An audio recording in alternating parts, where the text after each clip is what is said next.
Hi, thank you for tuning in to WVCW. I'm your music director, Hayden, Kendall, and I'm here with the incredible Brendan Brown from Wheatus. Incredible, legendary. All the adjectives and synonyms. Right. All the hyperbole. How are you doing today? All right, how are you? I'm doing okay. Yeah, had a busy day today. I've been pumped up to do this. So cool. I've been stressing myself out. Yeah. So I just want to start off with a silly question. I always ask this of everybody. Have you been listening to anything good on your tour? You've been on. You started with the UK tour, and then you have this tour. I was listening to Doja Cat at dinner. Ooh, what song? She devil, she rebel. I love that song. Oh, that's such a good one. And some Tupac. Ooh. And SZA, a song called Prom. 2017 or 18, I think. Are you planning on seeing her on tour soon? If I can catch it, yeah. Nice. So anyways, I was just I wanted to go into a little bit of the history with Wheatus.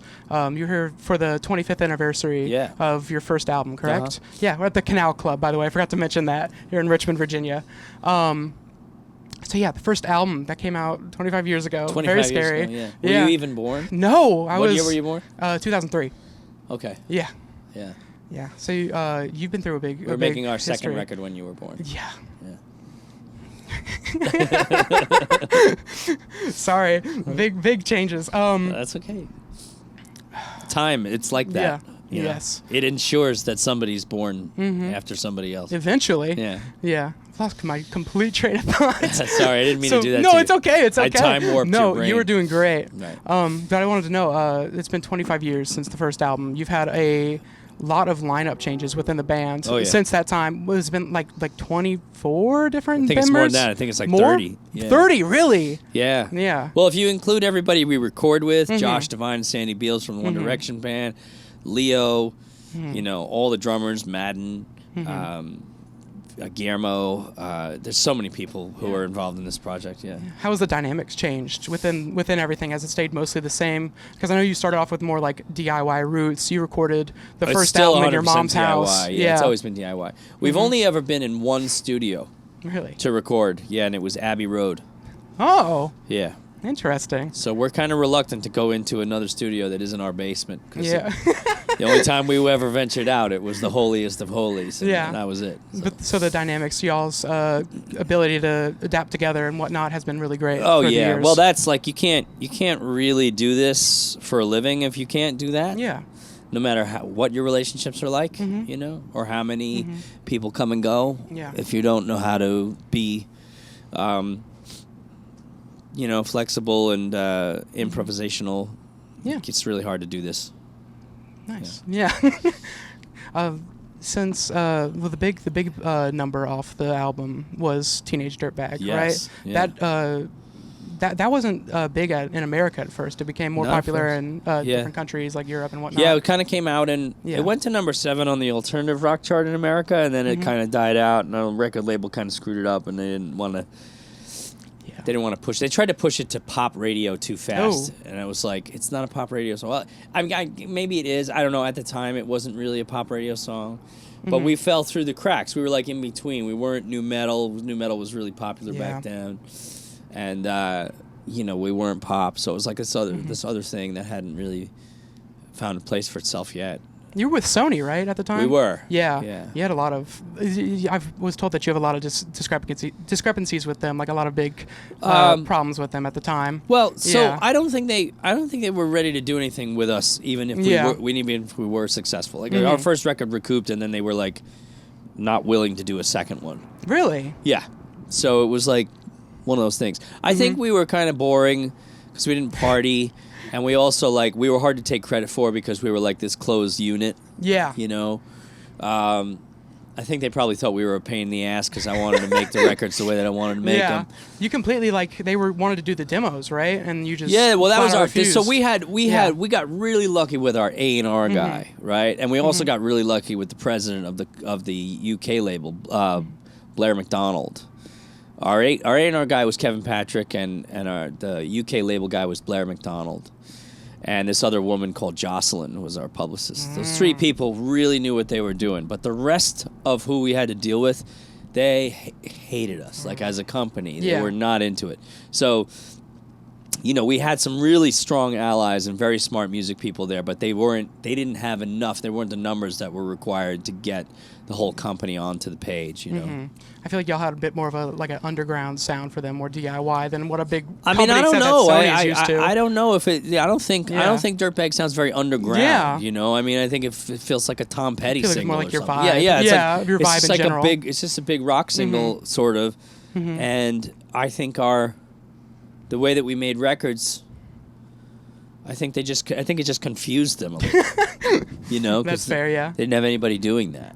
So that I don't know. You know, it was better that we got off the label and became independent, because that was how we became sustainable. That's why we're here now 25 years later, because we were off of the label and we don't have management. We don't have, you know, major multinational media company trying to push our shit on you. You know, that's why we're alive, you know. I was going to say, you've been at this for a while, touring mostly. What keeps you going still after 25 years?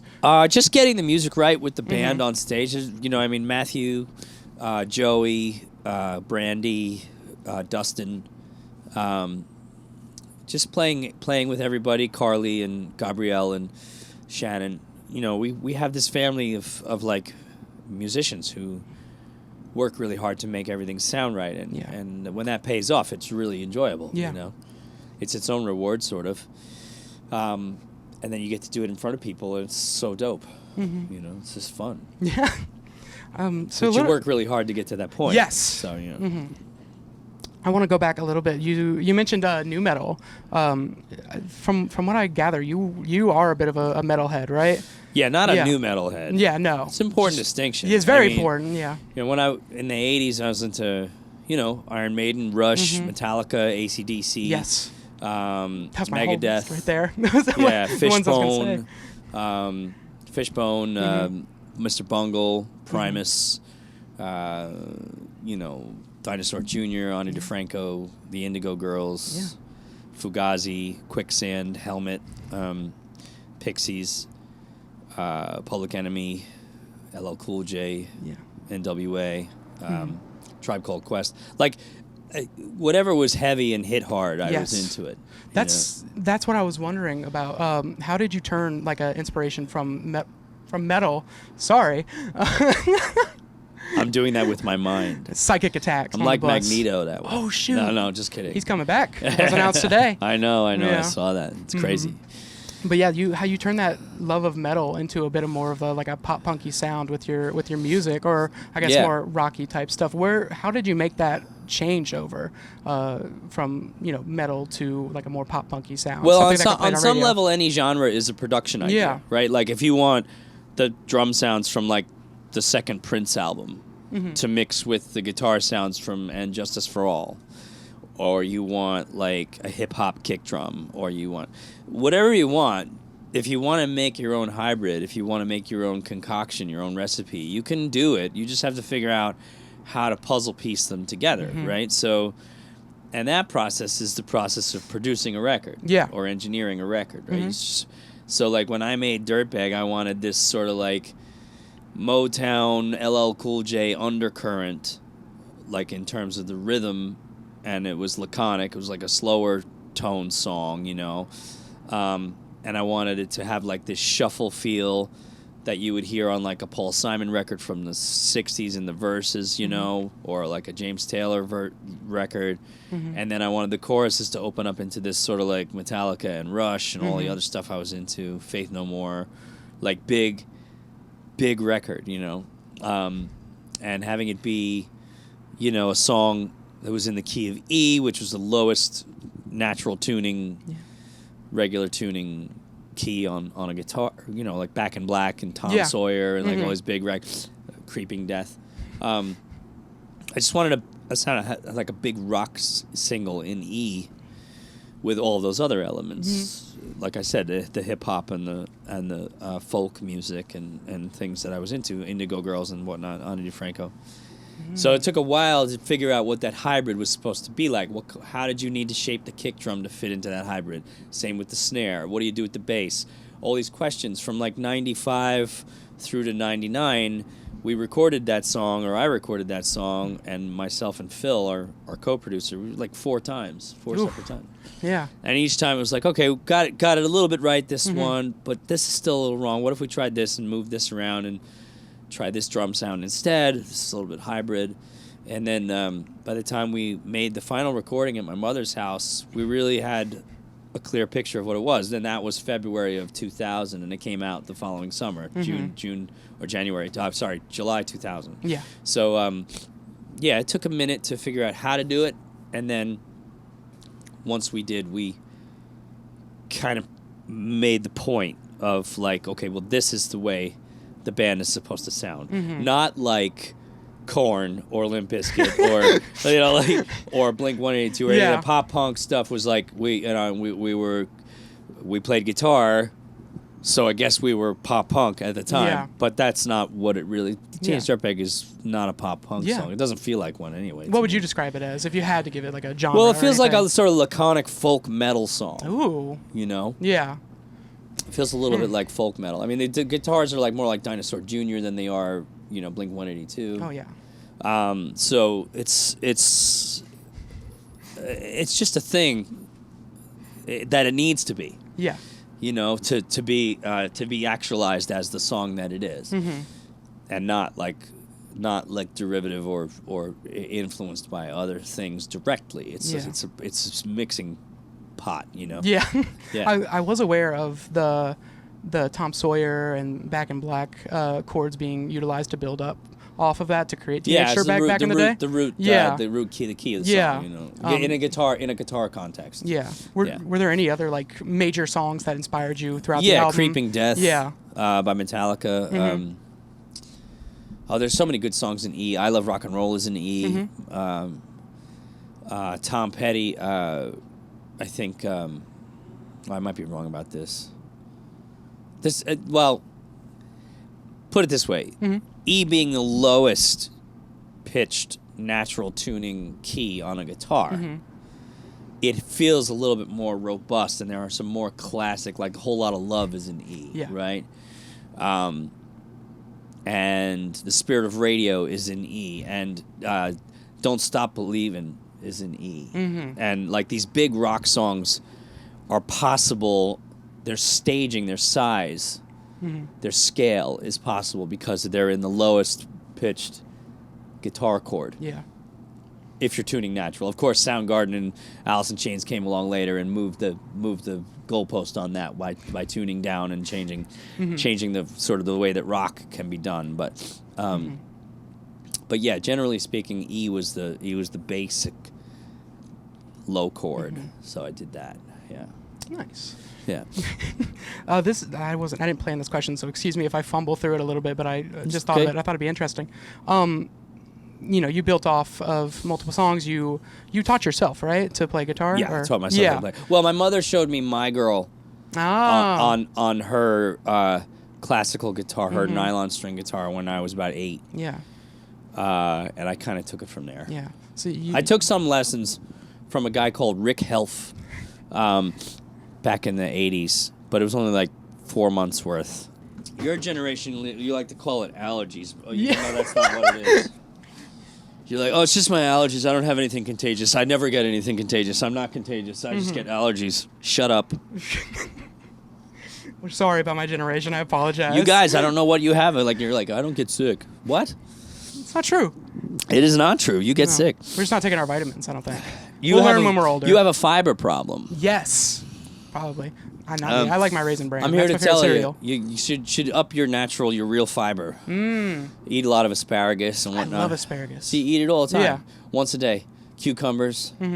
Because you can have problems later in life. Yeah. Yeah. That'll help you later on. Maybe not right now, but save yourself in the future. You hear that, What are you, Gen Z? Gen Z, yeah. Yeah. Sorry. No, you're okay? No? I'm okay because I'm an X-Gen. You guys are fucked. We're a little fucked, yeah. Yeah, you guys are fucked. You're going to have to fight so hard for your rights. It's not even good. You're going to have to fucking draw blood for You're going to have to learn how to kill. I'm going to ask you about that later, actually. Yeah, you really are. I mean, my generation, we grew up in the woods hunting each other like animals, so we already know how to survive. You're going to have to learn because you were taught like nice things, and that was something that made me feel hopeful. When I was in college and when I was like in my 20s and 30s, and I saw like your generation getting a good schooling where it was like compassionate and all that stuff, I thought, oh, this is great. America's getting better. And then this bunch of Nazis just took advantage of you. Just out of nowhere. Yeah. Yeah. Happened in the state too. The big what was it? Charlottesville like riots. Yeah, fucking Nazi assholes. Yeah. Horrible world we live in. They need to be in fear of their lives. They do. Yeah. That's the only thing they respond to. Unfortunately, they can't be reasoned with. So we have to learn that, though. Chuck Schumer needs to learn that. Fucking idiot. Is it the official Wheatus saying, kill all Nazis? Is that? Yeah. Yeah. Perfect. Wonderful quote. There's no other way to deal with them, I'm afraid. Yeah. Nazis have to be in fear of their lives, or else they're going to do things. Amen. So, you got to stomp them, unfortunately. I wouldn't say unfortunately. Yeah. Yeah. Yeah. You ever been in a fist fight? With my brother mostly. No, but I mean like a real one where somebody's trying to beat you. Yeah. No, I try to stay out of things. This is the thing I wish, in some ways, it was a really good thing that your generation didn't have that. I was in more fist fights by the time I was 9 than I could even remember. I heard about that. Yeah, in your old neighborhood all the time. That was like how things were, right? And then they changed. They changed like midway through the 90s. I think they started to change. Columbine opened everybody's eyes up to bullying quite a bit, and it kind of like it changed it for the better, right? But now, unfortunately, you guys are going to have to learn how to fight. Yeah. Which sucks to learn when you're already it sucks to you learn. Don't have that experience. Yeah. The only other piece of advice I have for you about that is that you have to understand that fist fighting in the streets, real fighting. I don't mean like a match in a ring or on a wrestling mat or like no, I'm not talking about. No, it's I'm talking about real chaos. So the you or them. Yes. Yeah. So that kind of chaos, you have to like keep calm. And roll with it. Like you have to like accept that it's chaotic and change the way you feel, but don't have a plan. Do not have a plan in a fight. Don't do that. You got to improvise. Yeah. Whatever because they don't have a plan. They don't have a plan. They're gonna figure it out. Yeah. You're both figuring it out at the same time. Yeah. So it's one of those things. It's like there's no rules, and you have to improvise and change your tactics in the moment. Learn how to fall. Learn how to get back up. I will do. I didn't think I'd be getting fight advice today, and I'm really glad this is happening. It's only because now. I think you're going to have to do it. Yeah, eventually. I was hoping you wouldn't, but it doesn't look like that anymore. I'm sorry. No, it's okay. Ideally, about 25 years ago, X-Gen should have got with you and other generations and said, hey, I know they didn't teach you this in school. When we learned this the hard way, we're going to teach you guys how to fight, okay? It's going to be like real. We're going to really teach you how to fight. And I don't mean Fight Club. No, I mean like scrappy. Yeah, real shit. Yeah. So, but I think you're gonna do okay because you're smarter. You're way smarter. You're way smarter. Yeah. You already have a very decent sense of self-awareness and introspection. And all you need to learn how to do is fight, and you'll be okay. And I'll try my best to do so. You'll beat all the Nazis. Yeah. This is great. Anyways, I don't know how to circle back to what I was talking about earlier. No, this is great. No, this is great stuff.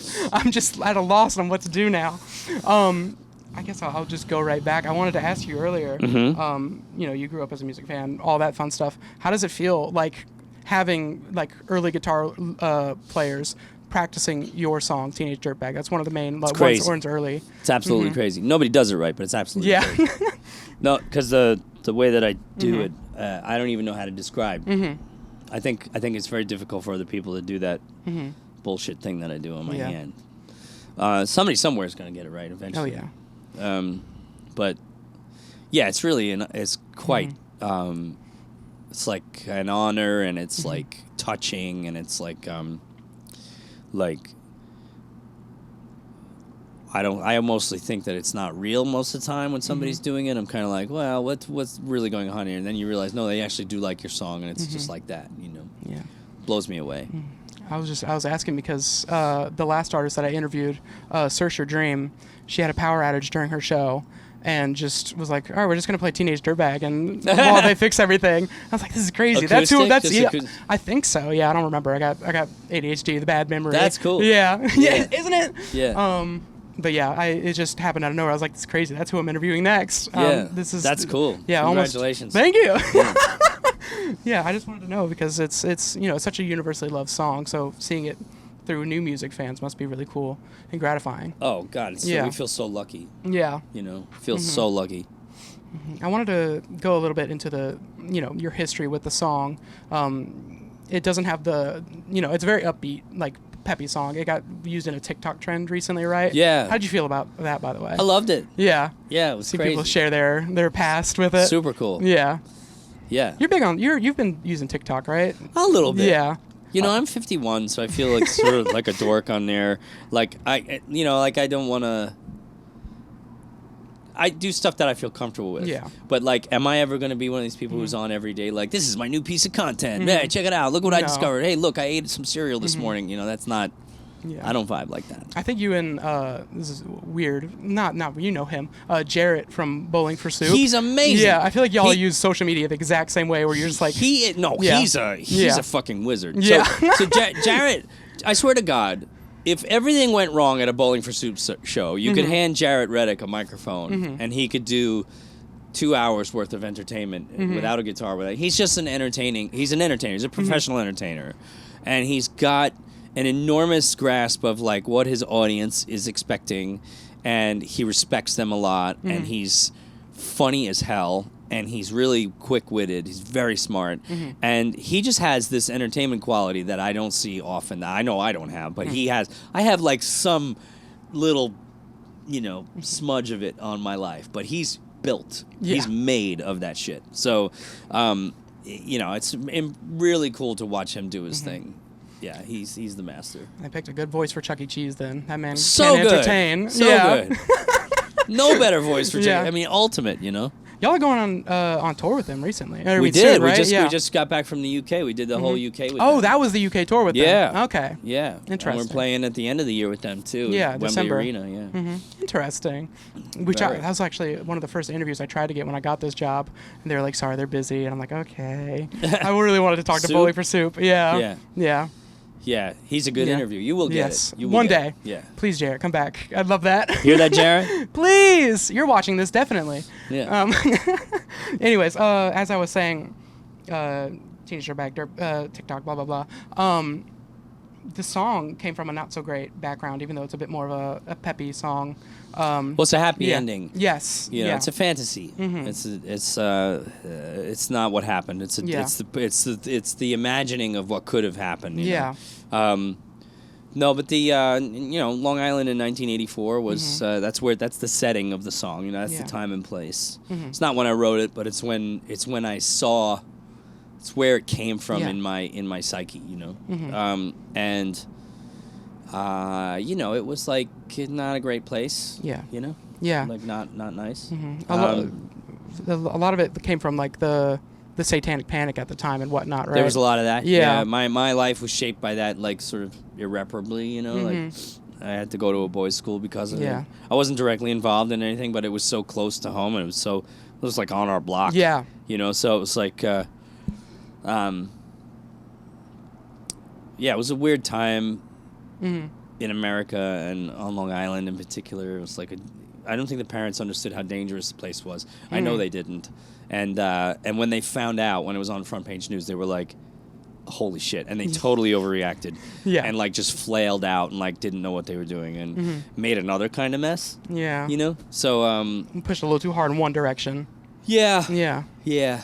We got sorry, go ahead. No, it's fine. Yeah. I was just going to say, we kind of touched on this earlier with everything, but it feels like we're kind of returning back to that in our culture, a bit more of like a satanic-y, panicky, pushing more far right. Well, you're talking about these fucking religious idiots who think that this is all real? Yeah.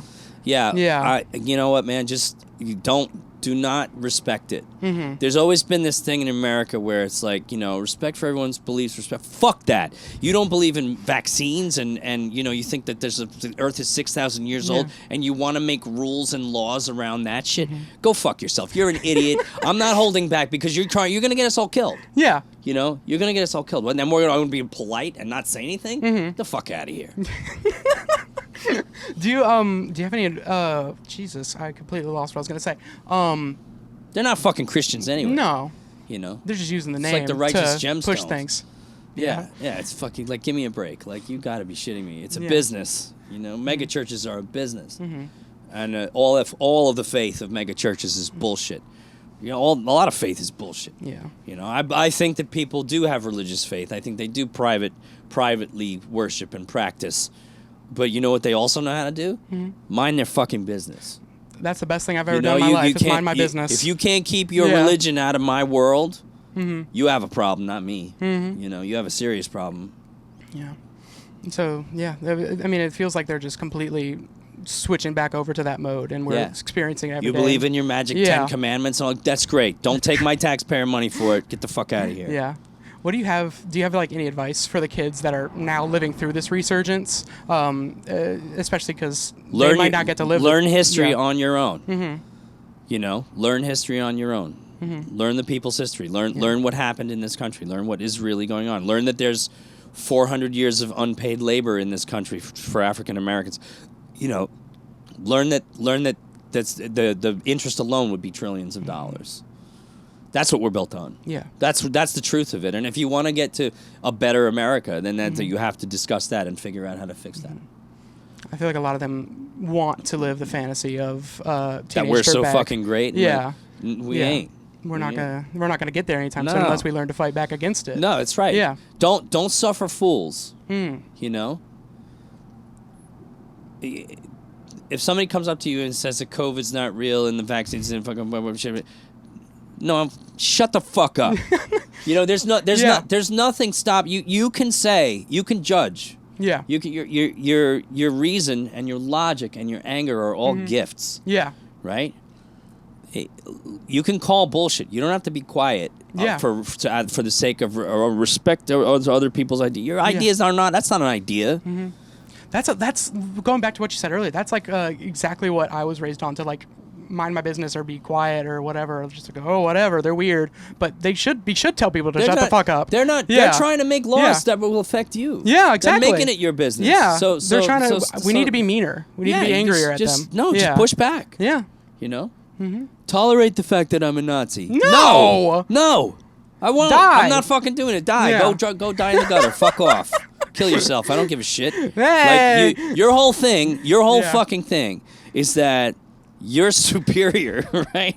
You let me get this straight. Your genetics make you superior, like racially. Yeah. So you think you should rule other people with impunity, right? With no checks and balances. Guess what? I'm gonna kill you. If you try to enforce that bullshit on me, I will fucking kill you. Yeah. You know? And I won't do it like, with my Second Amendment. No, I'm sneaking into your house in the middle of the night with a knife. You know, like it's like you'll never know I was there. Fuck that. No, you don't get. That's not. This gets used in courtroom evidence in a couple of years. Yeah, you're getting it's Dexter. Not actually what happens. You're getting Dextered. Yeah. You know. No, but seriously, I'm not like you don't have to tolerate intolerance. No, you don't. That's not an ideology. No. It's so hard to bounce back between like the questions that I had in my brain from this talk. Just go. It's good? Okay. Yeah. Okay. Well, thank you so much for that.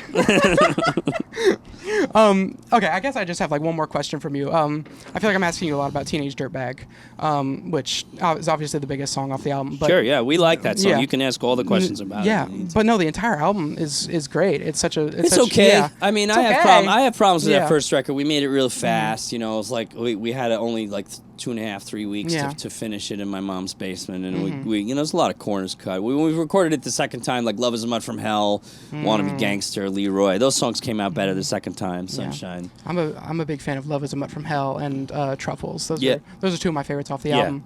Yeah, they came out a little bit better, I think, on the new versions. Truffles is a terrible song, but really, I say that we still play it and we like playing it, but it's just a litany of the terrible shit talk that went on in my high school. Yeah, which was like a gladiator academy for white collar criminals. Yeah. Which was interesting because it was so aspirational. The majority of people who sent their kids there were civil servants, cops and firemen, all blue collar. So it was like this weird, like, you're going to make it to the next level, kid. You're going to run the world, you know, and all this bullshit. And, you know, it was bad kids there.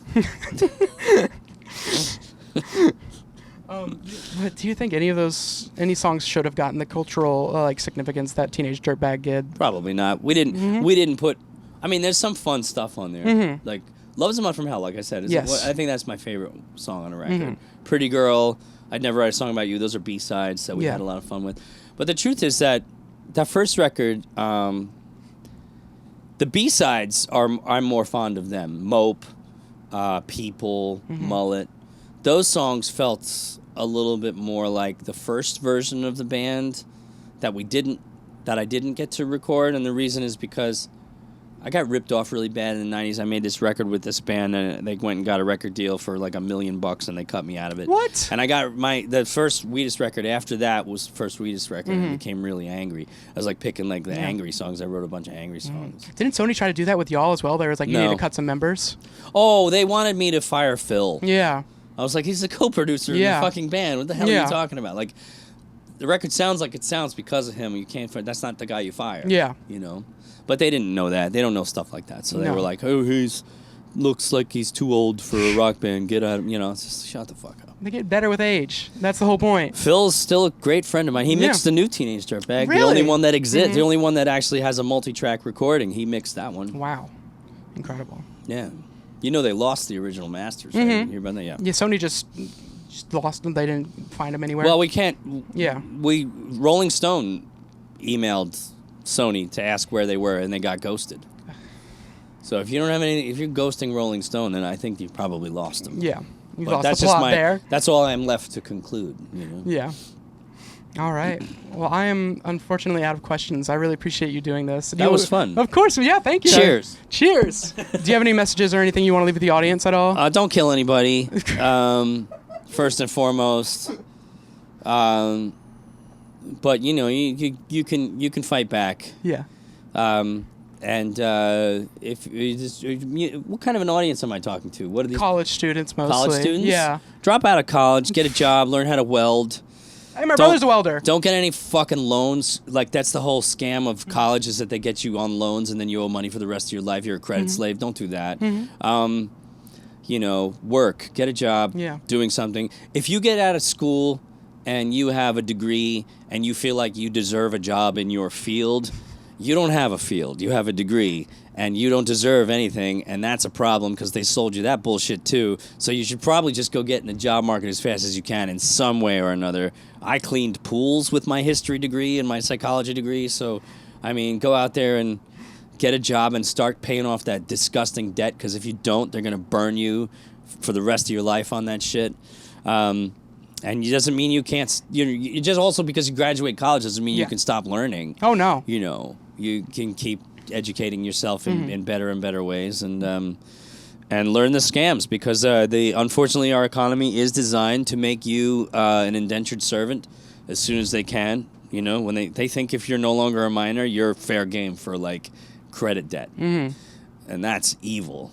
So, you know, because they know that you don't know anything. This is we have a song called 14 that kind of like addresses the idea that like the old and experienced should not be able to take advantage of the young and inexperienced. And the fact that we have this predatory style in our financial institutions, in our credit lending, in our schools, and like there's this like predatory environment, you know. And I think a lot of the stress of Gen Z is that they are aware of it. Yeah. You know, you are aware of the fact that you're prey. There's nothing we can do about generations. it. Yeah. There is something you can do. We can fight back. Oh yeah, you can definitely do something about it. You know, don't be afraid. You got nothing to lose. You know, fight. Yeah. You know, find pride in the idea that you can survive these fucking boomers, and some of these MAGA X-Gen motherfuckers who they're claiming X. They're fucking assholes. They don't know what the hell they're talking about. X was grunge and Nirvana and counterculture and hard leftist ideas. I remember Eddie Vedder writing, women's rights slogans on his arm, pro-choice stuff, like just being like, what the hell are they talking about? They think Rage Against the Machine is their band? That's ridiculous to me. Here, man. You know, like they still haven't changed. They're still the Machine. Expressly anti-KKK band is not your band, MAGA. No, you know, that's not your band. Sorry to say, you're the bad guys in that. Fucking idiots. Yeah. Okay. Yeah. Well, thank you so much for doing this. I really appreciate it. Yeah. Yeah. All right. And this has been WVCW. That was fun. Yeah. You were lovely. Thank you. You were lovely too. Yeah. All right. This has been WVCW. Don't be afraid to face your fears and have a great rest of your day. Yeah. Fight. Fight.